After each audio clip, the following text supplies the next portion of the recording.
हाँ भाई, कल अपन जो बात कर रहे थे आदित्य L1 मिशन की बात कर रहे थे ना।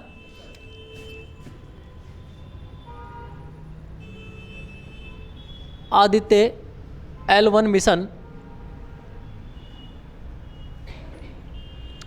आदित्य L1 मिशन क्या है इसके बारे में थोड़ा सा आप लिखेंगे। इसरो द्वारा सूर्य के अध्ययन हेतु, इसरो द्वारा यह अध्ययन किया गया और किसके लिए बेटा? सूर्य के अध्ययन के लिए, कि भाई हम किसका अध्ययन करेंगे? सूर्य का अध्ययन करेंगे। सूर्य के अध्ययन के लिए मैं आपको बता देता हूँ बेटा, मेरे पढ़ाए हुए से बाहर नहीं बनता है कुछ भी बाहर नहीं बनता है, ठीक है।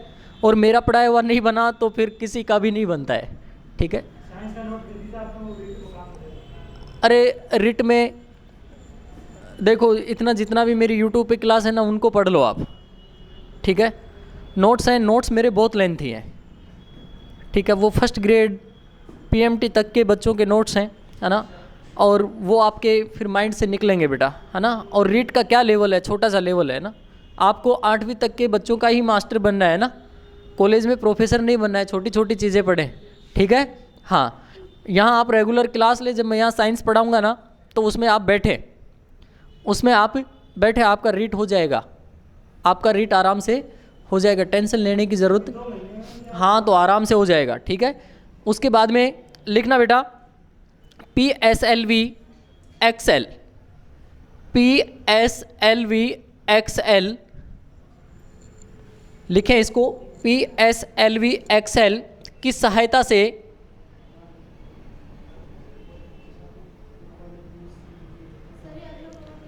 हाँ, अगला पॉइंट है PSLV XL की सहायता से इसे Lagrangian point first, Lagrangian point first पर प्रक्षेपित किया जाएगा, सॉरी किया गया, ऐसे लिखना, किया गया। आदित्य L1 जो है इसको किसकी सहायता से भाई? PSLV XL की सहायता से कहाँ पर? लैग्रेंजियन पॉइंट फर्स्ट पर क्या किया गया? प्रक्षेपित किया गया। इसका उद्देश्य क्या था बेटा? लिखना, सूर्य के कोरोना कोमा करके लिखें, क्रोमोस्फीयर कोमा करके लिखें, फोटोस्फीयर का अध्ययन करना, क्रोमोस्फीयर और फोटोस्फीयर का अध्ययन करना, ठीक है भाई। सूर्य से संबंधित कोई भी बातें आपसे पूछे वो सारी कौन करेगा बेटा? आदित्य L1 मिशन, ठीक है। सूर्य से संबंधित कोई भी बातें पूछे, जैसे कि आपसे पूछ लिया जाए, वो ये कह दे कि भाई सूर्य से उत्सर्जित जो कण हैं उनका अध्ययन किस में किया गया?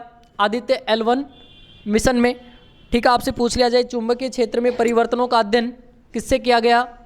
Aditya L1 mission. तो लिखना, चुंबकीय क्षेत्रों का या चुंबकीय क्षेत्रों में परिवर्तनों का अध्ययन, चुंबकीय क्षेत्रों में परिवर्तन का अध्ययन। प्रकाशिकी की टॉपिक पढ़ लिया आपने? प्रकाश पढ़ लिया? तो वहाँ पर आपने देखा होगा कि बेटा प्रकाश जो तरंग है वो एक प्रकार से विद्युत चुंबकीय तरंग भी है। वहाँ पर अलग अलग वैज्ञानिक हैं, जैसे कि मैक्स प्लांक हैं, आइंस्टीन नामक वैज्ञानिक है ना। इन्होंने अलग अलग बात की थी। प्रकाश की प्रकृति जो होती है वो कैसी होती है? दोहरी होती है। कैसी होती है भाई? दोहरी। और प्रकाश की तरंग जो होती है वो अनुप्रस्थ होती है, अनुदैर्ध्य होती है? अनुप्रस्थ होती है, ट्रांसवर्स होती है। कौन सी होती है? ट्रांसवर्स, या फिर इसको अनुप्रस्थ बोलते हैं, ठीक है। चलिएगा, इसके बाद में बेटा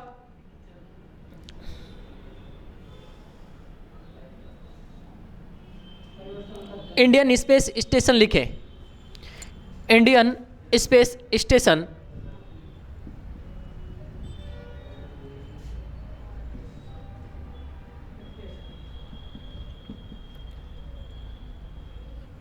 इंडियन स्पेस स्टेशन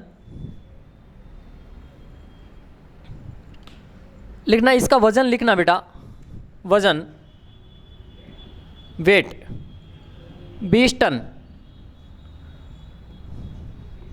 हाँ, उसके बाद लिखना प्रक्षेपित किया जाएगा, डैश करके लिखेंगे, निम्न भू कक्षा में। कहाँ पर प्रक्षेपित किया जाएगा बेटा? निम्न भू कक्षा में। उसके बाद आप लिखना अपेक्षित प्रक्षेपण कब किया जाएगा, ये लिखना अपेक्षित प्रक्षेपण ऐसा माना जा रहा है कि इसका 2030 में किया जाएगा। कब किया जाएगा बेटा? 2030 में। ये चीज़ें आप पढ़ते ही नहीं हैं, ये चीज़ें पढ़ते ही नहीं हैं। और ये कहाँ से मिलेगी आपको? क्रोनोलॉजी से मिलेगी। कहाँ से मिलेगी? क्रोनोलॉजी से। हो सकता है कि आपके लिए ये क्वेश्चन एग्जाम में रखा हुआ मिले, ठीक है। निम्न में से कौन सा यान है, ठीक है, इंडियन स्पेस स्टेशन, ठीक है, इसको कहाँ पर बेटा? निम्न भू कक्षा में। कब? 2030 में क्या किया जाएगा? प्रक्षेपित किया जाएगा। इससे ज़्यादा अभी इसको कुछ बताया गया नहीं है, ठीक है। इसके बाद में लिखना बेटा निसार। किसको लिखेंगे? निसार को लिखेंगे, NISAR, निसार। निसार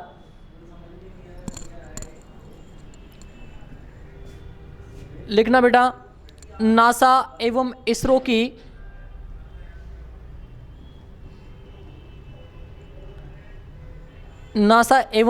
की संयुक्त परियोजना है।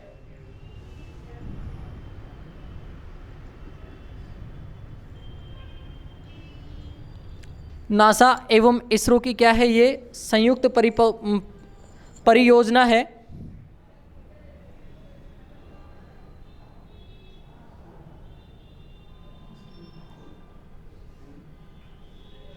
नेक्स्ट लिखना इसे सूर्य तुल्यकालिक उप कक्षा में, सूर्य तुल्यकालिक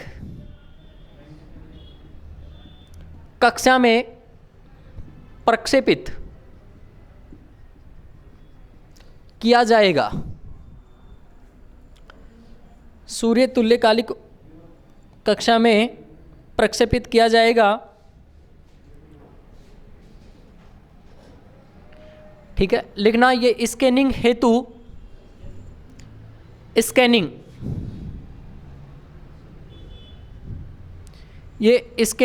हेतु एस बैंड व एल बैंड की सहायता से,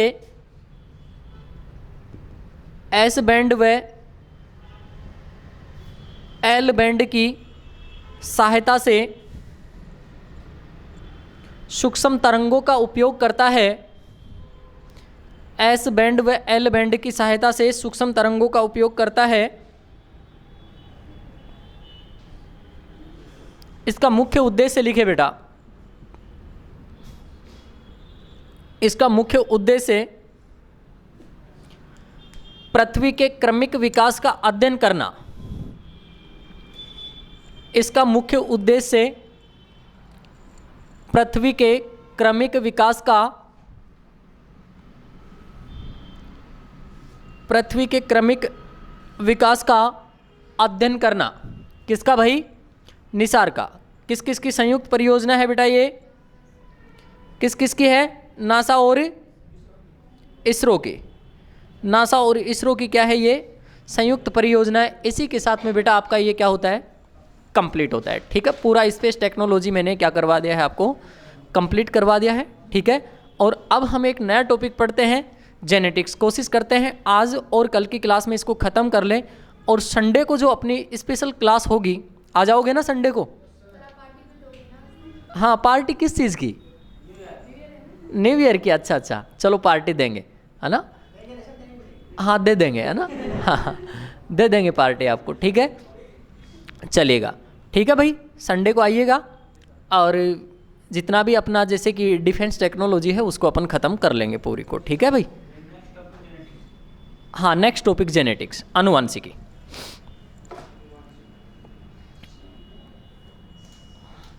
देखिएगा बेटा, इसमें बहुत अच्छी अच्छी चीज़ें हैं, जेनेटिक्स में पढ़ने लायक चीज़ें हैं, है ना। समझने पे ज़्यादा फोकस करें, साथ में लिखते भी रहें, ठीक है। इसको लिखें भी और समझें भी।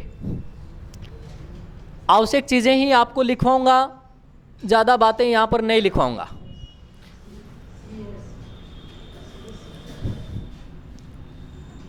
जेनेटिक्स लगाएं भाई, टॉपिक लगाएं। जेनेटिक्स, किसी बच्चे को मालूम है कि जेनेटिक्स किसको कहते हैं?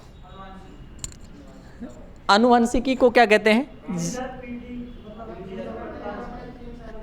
पीढ़ी दर पीढ़ी जो लक्षण होते हैं उनका ट्रांसफर होना, है ना, स्थानांतरण होना, वो किसके अंतर्गत आता है? जेनेटिक्स। लेकिन बेटा किसके सहायता से होते हैं ये लक्षण, ये नहीं पता ना। देखिएगा, हम इस जेनेटिक्स में बेटा दो शब्दों का अध्ययन करेंगे। एक तो होगा यहाँ पर बेटा वंशागति। क्या होगा? वंशागति। वंशागति को हम कहेंगे हेरिडिटी। क्या कहेंगे? हेरिडिटी। और दूसरा शब्द होगा वेरिएशन। क्या होगा भाई? वेरिएशन को कहेंगे विभिन्नता। क्या कहेंगे? विभिन्नता। और हेरिडिटी को हम क्या कहेंगे बेटा? वंशागति।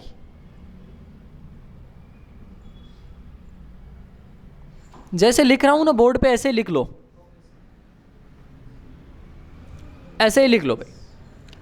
जेनेटिक्स में हम दो बिंदुओं का अध्ययन करेंगे। नंबर एक होगा वंशागति, दूसरा क्या होगा? विभिन्नता। ये दोनों आपस में मिलकर किसका निर्माण करेंगे? जेनेटिक्स का। हम कह सकते हैं कि विज्ञान की वह शाखा जिसमें वंशागति और विभिन्नता दोनों का अध्ययन किया जाता है, वो विज्ञान की कौन सी शाखा कहलाती है? विभिन्नता कहलाती है, सॉरी आनुवांशिकी कहलाती है। क्या कहलाती है भाई? आनुवांशिकी। उसके बाद में बेटा आनुवांशिकी शब्द, ठीक है, ये बात आप लिखें। आनुवांशिकी शब्द, आनुवांशिकी शब्द 1905 में बैटसन ने दिया। आनुवांशिकी शब्द 1905 में किसने दिया? बैटसन ने, ठीक है। और आनुवांशिकी शब्द को ग्रीक भाषा के जीन शब्द से लिया गया है। कहां से लिया गया है बेटा? ग्रीक भाषा के जीन शब्द से लिया गया है, ठीक है। विज्ञान की वह शाखा जिसमें विभिन्नता और वंशागति का क्या किया जाता है? अध्ययन। विज्ञान की कौन सी शाखा कहलाती है? जेनेटिक्स। आनुवांशिकी शब्द किसने दिया बेटा? बैटसन ने। कब दिया है भाई? ग्रीक भाषा के कौन से जीन शब्द से क्या लिया गया है भाई? आनुवांशिकी। क्या लिया गया है? आनुवांशिकी। अब आपको समझना है बेटा वंशागति क्या होती है। वंशागति क्या होती है? अरे भाई ये बेटी मेरे गांव की है। ये बेटी कहाँ की है? मेरे गांव की है। मैं इसको जानता तक भी नहीं हूँ, ये किसकी बेटी है, किसकी पोती है, मैं नहीं जानता हूँ, ठीक है। लेकिन भाई मैंने इसके शरीर को देखा, इसके चेहरे की तरफ देखा, तो मैंने अंदाज़ा लगाया कि अरे ये उसकी बेटी हो सकती है, अरे ये उसकी बेटी हो सकती है। क्यों? मैंने क्यों कहा बेटा ऐसा? हाँ, मतलब ये उसकी बेटी हो सकती है, कन्फर्म नहीं है, लेकिन मैंने क्या लगाया? एक अंदाज़ा लगाया है, ठीक है। क्योंकि इसकी नाक है ना, वो इसके पापा जैसी मिल रही है, ठीक है। देखिएगा, अब ये जो हम अनुमान लगा पाते हैं, ये जो हम अनुमान लगा पाते हैं, ये क्यों? क्योंकि हमारे अंदर जो गुणसूत्र होते हैं वो एक पीढ़ी से दूसरी पीढ़ी में क्या होते रहते हैं बेटा? संचरित होते रहते हैं। तो आपके लक्षणों का आपकी संतान में पहुंचना या हमारे माता पिता के लक्षणों का हमारे तक पहुंचना ही क्या कहलाता है? वंशागति, ठीक है। और माता पिता के अंदर जो लक्षण है उनसे नए लक्षण हमारे अंदर मिलना, संतति में मिलना, वो क्या कहलाएगा? विभिन्नता। समझ गए? लिखवाऊं या चल जाएगा काम? चल जाएगा, चलो ठीक है। उसके बाद में बेटा नोट लगा कर लिखना, आनुवंशिकी का जनक। हाँ, आनुवंशिकी का जनक लिखे भाई ग्रेगर जॉन मेंडल। आनुवंशिकी का जनक ग्रेगर जॉन मेंडल। उसके बाद में लिखना father of modern genetics, father of modern genetics, यहां पर लिखेंगे बेटा आप वाटसन। किसका नाम लिखेंगे भाई? वाटसन का नाम लिखेंगे। और उसके बाद में लिखेंगे वंशागति शब्द या हेरेडिटी या वंशागति शब्द जो दिया है 1863 में, 1863 में किसने दिया है भाई? स्पेंसर ने।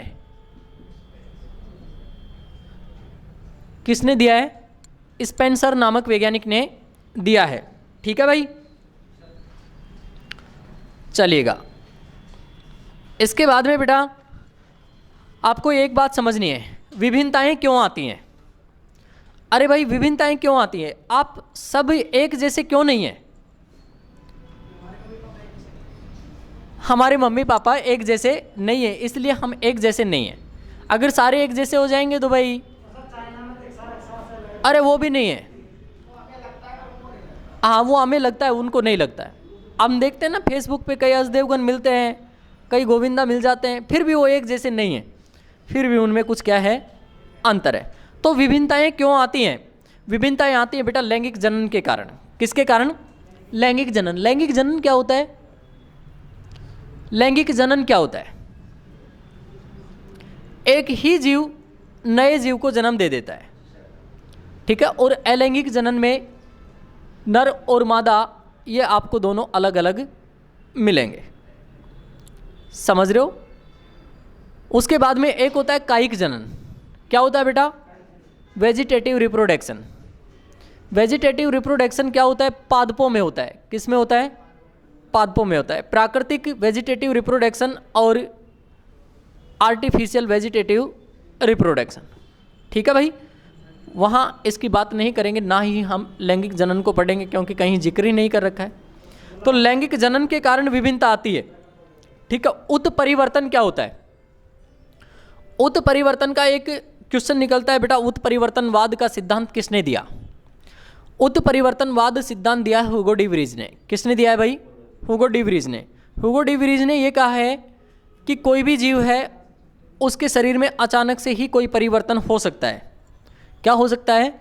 कोई परिवर्तन हो सकता है, और इस परिवर्तन के कारण उसके शरीर में नए लक्षणों का विकास हो जाता है।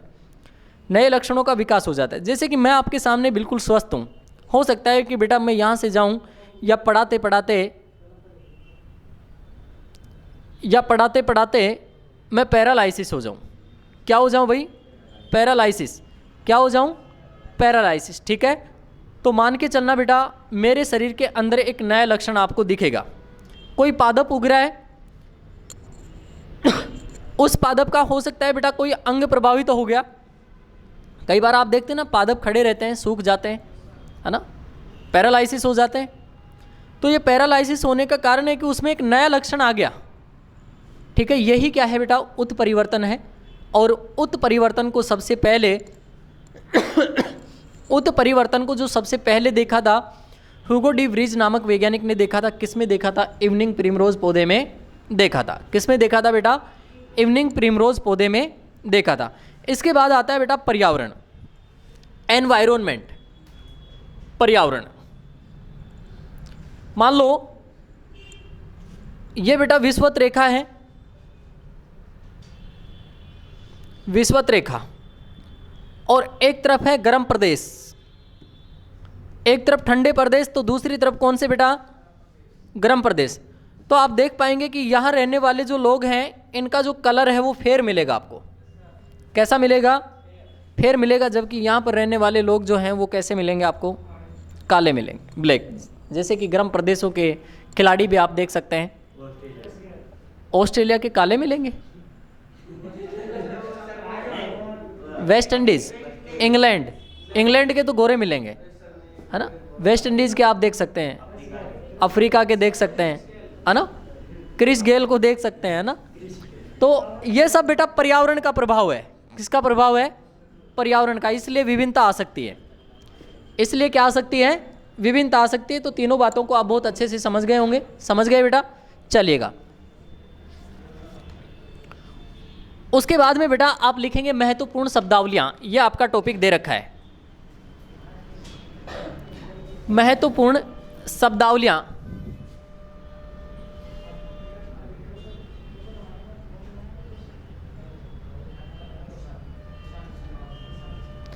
अरे आप टीचर की तैयारी कर रहे हो और आप बैठ के कैसे बच्चों जैसा व्यवहार करते हो। मैं आपसे कह रहा हूँ, आप एक सेकंड ग्रेड या थर्ड ग्रेड के टीचर बन जाते हैं तो क्लास को कैसे शांत रखोगे? है भाई, बीएड किया है कि नहीं आपने?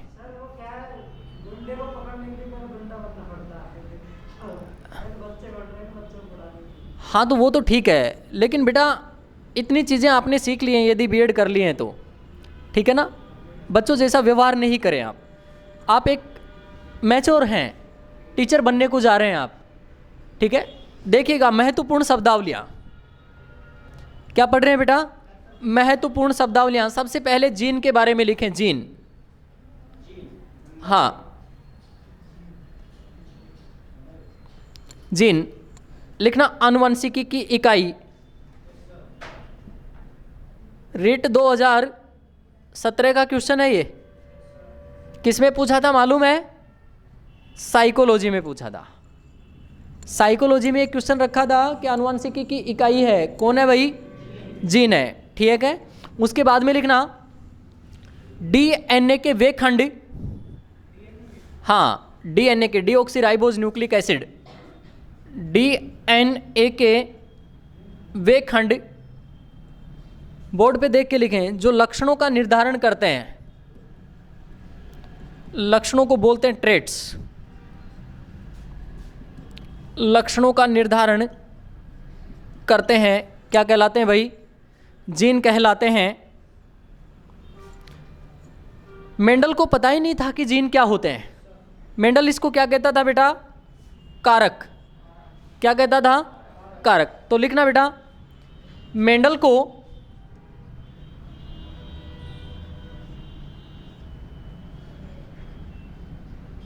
पता नहीं, मेंडल को पता नहीं था, इसलिए जीन को कारक कहते थे। और ये जो जीन होते हैं ये किसके बने होते हैं भाई? गुणसूत्रों के बने होते हैं। किसके बने होते हैं? गुणसूत्रों के, ठीक है भाई? उसके बाद में आपसे पूछ लिया जाए जीन शब्द किसने दिया, लिखेंगे बेटा जॉनसन ने। जीन शब्द किसने दिया है? जॉनसन ने, ठीक है? इससे ज़्यादा जीन से कुछ भी नहीं पूछता है वो, इससे ज़्यादा जीन से कुछ भी नहीं पूछता है। जीन क्या है बेटा? आनुवंशिकी की डीएनए के वे खंड जो लक्षणों का क्या करते हैं? निर्धारण करते हैं। क्या कहलाते हैं? मेंडल को पता नहीं था कि जीन क्या होते हैं, इसलिए इसको क्या कहता था बेटा? कारक। जीन शब्द किसने दिया है? जॉनसन नामक वैज्ञानिक ने दिया है, ठीक है? अब बेटा मेंडल ने मटर के पौधे में 7 जोड़ी विपर्यासी लक्षणों का अध्ययन किया है, ठीक है? पहले तो इन्होंने क्या किया था बेटा? 42 लक्षणों का अध्ययन किया, फिर उनमें से 34 को चुना, 34 में से फिर 22 को चुना, और 22 में से फिर अंत में कितने को चुना? 7 लक्षणों को। कितने लक्षणों को? 7 लक्षणों को चुना। और ये सातों ही लक्षण आपसे एग्जाम में पूछ लिए जाते हैं। है बेटा? अभी बताएंगे, आगे आने दो, ठीक है? चलेगा, ये लक्षण लिखे बेटा, 7 जोड़ी विपर्यासी लक्षण याद रखने हैं आपको। 7 जोड़ी विपर्यासी लक्षण, 7 जोड़ी विपर्यासी लक्षण। नंबर 1 लिखे बेटा, पौधे की लंबाई,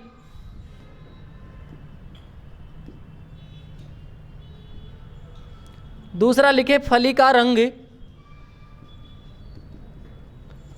क्या लिखेंगे भाई? फली का रंग। तीसरा लिखेंगे फली की आकृति।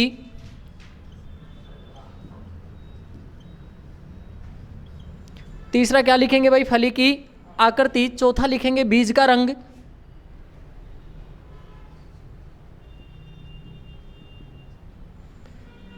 बीज का रंग। फिर लिखेंगे भाई बीज की आकृति।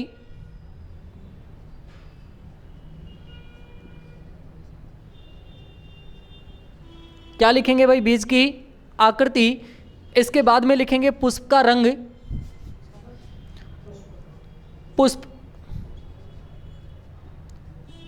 पुष्प का रंग। और इसके बाद में लिखेंगे पुष्प की स्थिति।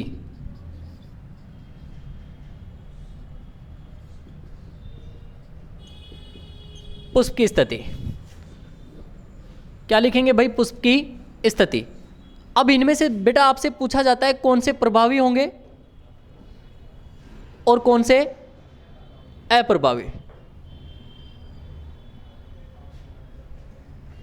कौन से लक्षण होते हैं जिनको हम प्रभावी कहते हैं और कौन से लक्षण हैं जिनको अप्रभावी कहते हैं। तो यहां पर बेटा पौधे की लंबाई, लंबा टी। बोने को कैसा लिखेंगे बेटा? Small T. लिख लें इस बात को।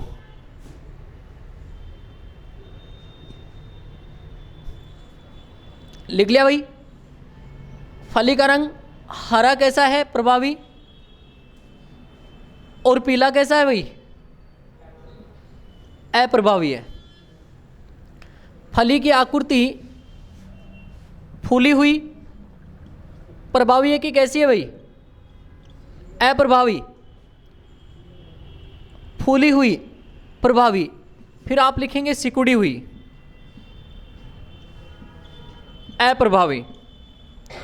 सिकुड़ी हुई कैसी है? अप्रभावी। ठीक है। उसके बाद में बीज का रंग यदि पीला है तो कैसा है? प्रभावी। और हरा है तो कैसा है बेटा? अप्रभावी है। उसके बाद में बीज की आकृति जो है यदि गोल है तो प्रभावी है और झुर्रीदार है तो वो क्या है बेटा? अप्रभावी है। उसके बाद में पुष्प का रंग दे रखा है, बैंगनी है तो कैसा है? प्रभावी है। और उसके बाद में यदि बेटा सफ़ेद है तो वो कैसा है? अप्रभावी है। कैसा है भाई? अप्रभावी, जिसको हम डोमिनेंस भी बोल सकते हैं। प्रभावी को रिसेसिव कहते हैं। क्या कहते हैं? रिसेसिव। और अप्रभावी को क्या कहेंगे? डोमिनेंस। ठीक है। उसके बाद में पुष्प की स्थिति यदि अक्षीय है तो यह प्रभावी। और पुष्प की स्थिति यदि अप्रभावी है तो यहाँ पर कैसा होगा बेटा? ये कक्षस्थ होगा। कैसा होगा? कक्षस्थ, या फिर अंतस्थ बोल सकते हैं।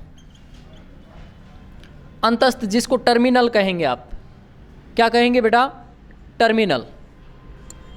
अब इनमें से क्वेश्चन कैसे बनता है देखिएगा।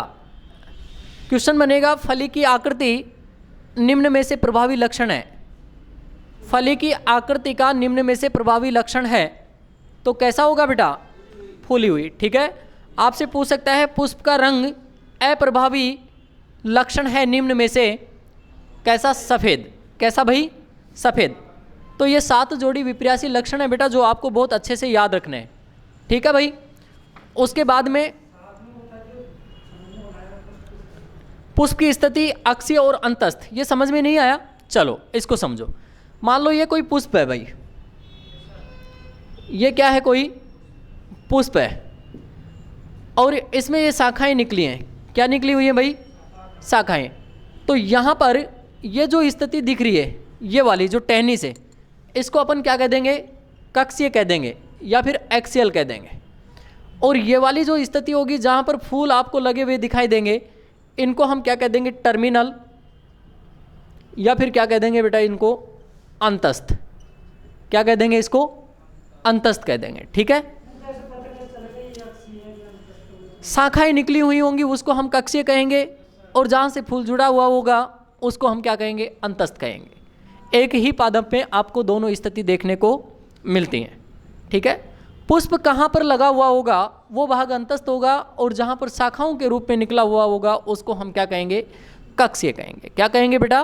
कक्षीय कहेंगे। ठीक है। चलिएगा। उसके बाद में लिखना भाई प्रभावी लक्षण लिखना। प्रभावी लक्षण क्या होता है? प्रभावी लक्षण अप्रभावी लक्षण लिखना। जब दो शुद्ध जनकों के मध्य में, जब दो शुद्ध जनकों के मध्य, जब दो शुद्ध जनकों के मध्य क्रॉस करवाया जाए,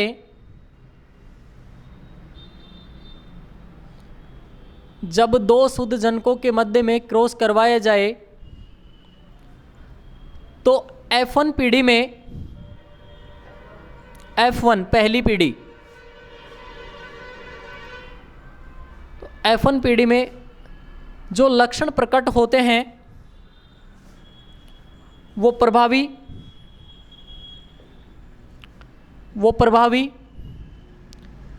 और जो लक्षण प्रकट नहीं होते हैं, और जो लक्षण प्रकट नहीं होते हैं उन्हें अप्रभावी लक्षण कहते हैं, उन्हें अप्रभावी लक्षण कहते हैं। बेटा ध्यान रखना, प्रभावी लक्षण को हमेशा हम कैपिटल से लिखते हैं, जैसा कि आपने यहाँ पर लंबा देखा है पौधे की लंबाई, और इनको स्मॉल से। अप्रभावी को कैसे लिखेंगे बेटा? स्मॉल से। ठीक है, इसके बाद में लिखना बेटा लक्षण प्रारूप, फिनोटाइप। यह आपसे पूछेंगे एग्जाम में क्वेश्चन, लक्षण प्रारूप क्या है, जीन प्रारूप क्या है।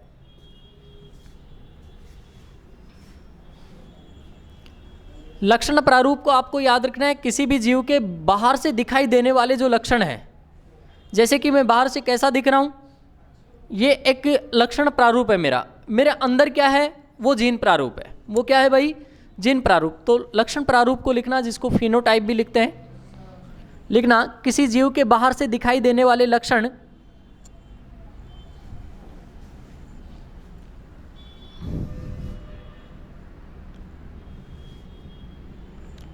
लिख लिया भाई। फिर लिखना जीन प्रारूप, जीनोटाइप, शॉर्ट फॉर्म में लिखो, बिल्कुल मैं लिखवाऊं जैसे। फिर लिखो जीन प्रारूप या जीनोटाइप, किसी जीव के आंतरिक लक्षण,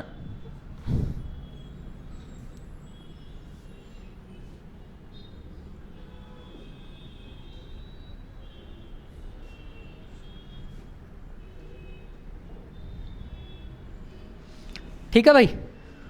उसके बाद में लिखना संकरण, लिखना बेटा हाइब्रिडाइजेशन। संकरण। अब बेटा यहां पर इधर ध्यान से सुनो, ये क्या है? मेल, और ये क्या है? फीमेल। मेल और दोनों होमोसेपियन है। अरे दोनों होमोसेपियन है ना, कहने का तात्पर्य दोनों क्या है? मानव है। जब एक ही जाति के निकट संबंधियों के बीच में हम क्या करवाते हैं? क्रॉस करवाते हैं, निषेचन करवाते हैं, तो इनसे उत्पन्न जो संतति होगी उसको तो हम क्या कहेंगे बेटा? संकर कहेंगे। क्या कहेंगे? संकर। और संकरण से प्राप्त जो संतति होती है, जिसे अपन क्या करें? संकरोज। क्या करें बेटा? संकरोज करें। तो ध्यान रखना, संकरण के बाद में जो संतति होती है या फिर जनकों से जो उत्पन्न संतति होती है वो ज़्यादा श्रेष्ठ होती है। तो नेक्स्ट लिखना, जब एक ही जाति के निकट संबंधियों के बीच में, जब एक ही जाति के निकट संबंधियों के बीच में निषेचन करवाते हैं, जब एक ही जाति के निकट संबंधियों के बीच में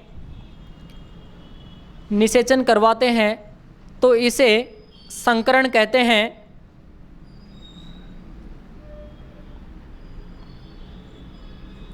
ठीक है भाई। उसके बाद लिखेंगे संकरण से प्राप्त संतति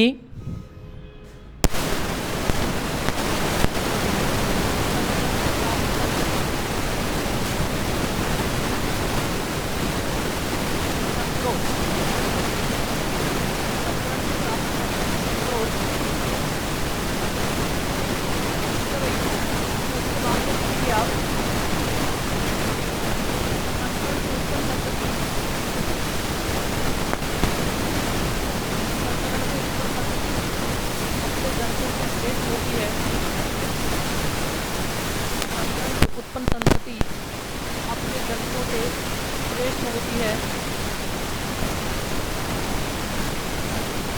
ठीक है भाई। उसके बाद में लिखना भाई लक्षण प्रारूप व जीन प्रारूप शब्द। फिनोटाइप और जीनोटाइप शब्द जो दिया है,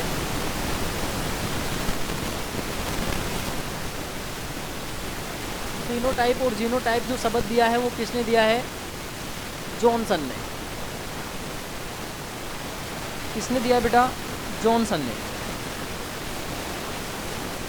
उसके बाद में आपसे पूछेगा एलील, एलील शब्द किसने दिया है? एलील शब्द लिखे बेटा बेटसन ने। एलील शब्द किसने दिया? बेटसन ने।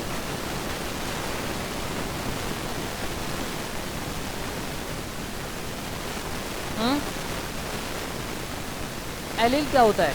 यदि आपने ब्लड को पढ़ रखा है तो एलील को बताने की ज़रूरत नहीं है। किसी भी जीव के 2 या 2 से अधिक विकल्पों का होना एलील कहलाता है, एंटीजन एंटीबॉडी, ठीक है। वहाँ पर आपने बेटा मेंडल का भी नियम पढ़ेंगे। आप ए बी रक्त समूह ही क्यों कहते हैं? ए और बी क्यों नहीं कहते? क्योंकि ये दोनों अपना साथ साथ क्या करते हैं? लक्षण प्रदर्शित करते हैं। उसके बाद में लिखना समयुग्मजी, समयुग्मजी।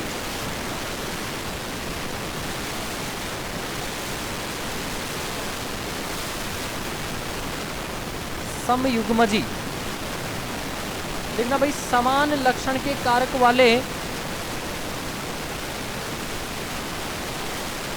समान लक्षण के कारक वाले 2 युग्मकों के संयुग्मन को, 2 युग्मकों के संयुग्मन को समयुग्मजी या होमोजाइगस कहते हैं। कैसे बेटा? जैसे कि होमोजाइगस या समयुग्मजी, समझे? कैपिटल टी और क्या हो गया भाई? Capital T. हेट्रोजाइगस क्या होगा बेटा? असमान। क्या होगा भाई? असमान। तो लिख लें। संयुग्मन का अर्थ भी जुड़ना होता है और क्रॉस भी क्या होता है? एक प्रकार से जुड़ करके अलग होते हैं, नई संतति का निर्माण कर। अरे संयुग्मन क्या होता है? एक प्रकार से निषेचन ही है, बस ये मान के चलें आप, ठीक है। अंडाणु और शुक्राणु का मिलना क्या है? संयुग्मन कह दें, निषेचन कह दें उनके बीच में, ठीक है। उसके बाद में बेटा आप यूं लिख लें capital T small T, capital R और स्मॉल आर, इसको कहते हैं हेट्रोजाइगस, विषम युग्मजी।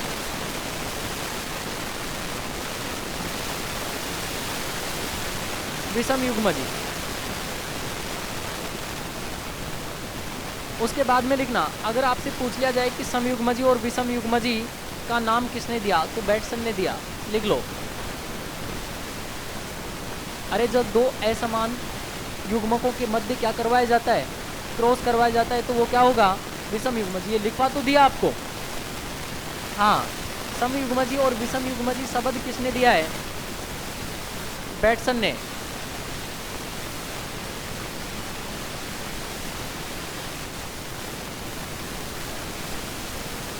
ठीक है, हाँ भाई लिख लिया इतना। उसके बाद में लिखना एक संकर क्रॉस, फटाफट लिखो, एग्जाम में क्वेश्चन आता है यहाँ से।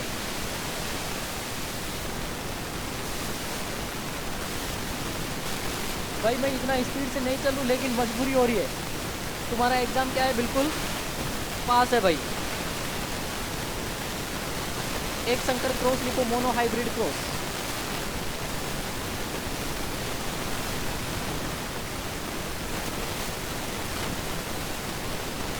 मोनो हाइब्रिड क्रॉस, एक संकर क्रॉस।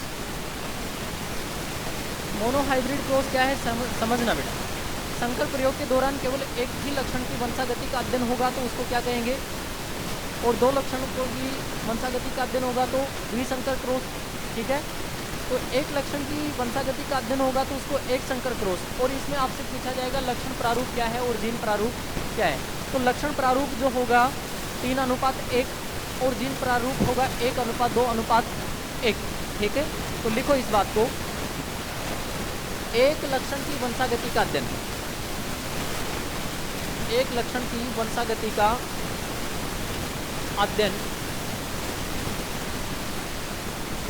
एक संकर क्रॉस या मोनो हाइब्रिड क्रॉस, और यहाँ पर फिनोटाइप याद रखेंगे, एग्जाम में यूं का यूं पूछा जाता है। एक संकर क्रॉस में जो फिनोटाइप होता है वो कितना होता है 3:1, और जीनोटाइप आप लिखेंगे कितना होगा बेटा 1:2:1, 1:2:1। किसको बेटा अभी तो लिखा है, इसको तो लक्षण प्रारूप कहते हैं, इसको जीन प्रारूप कहते हैं। हाँ, लक्षण प्रारूप, और अंदर से जो दिखाई देंगे उनको क्या कहेंगे, जीन प्रारूप या जीनोटाइप कहेंगे। ठीक है भाई, चलिएगा। उसके बाद लिखना द्विसंकर क्रॉस, डाई हाइब्रिड क्रॉस या द्विसंकर क्रॉस।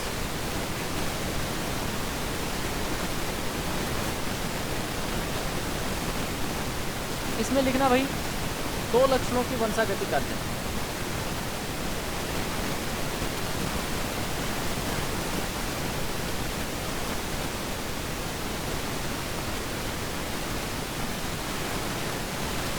दो लक्षणों की वंशागति का अध्ययन,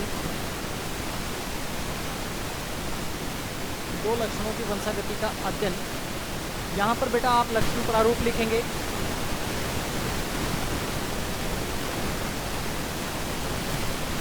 9:3:1, और जीन प्रारूप लिखेंगे या जीनोटाइप लिखेंगे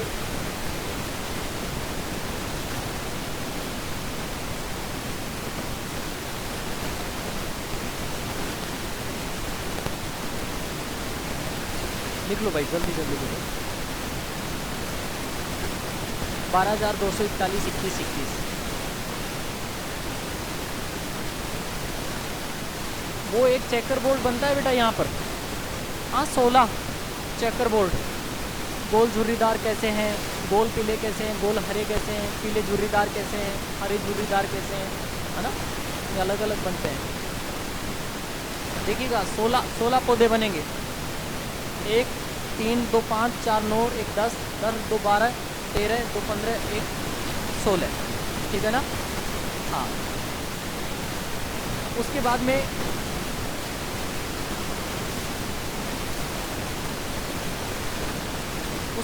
मेंडलवाद लिखना बेटा, मेंडलवाद।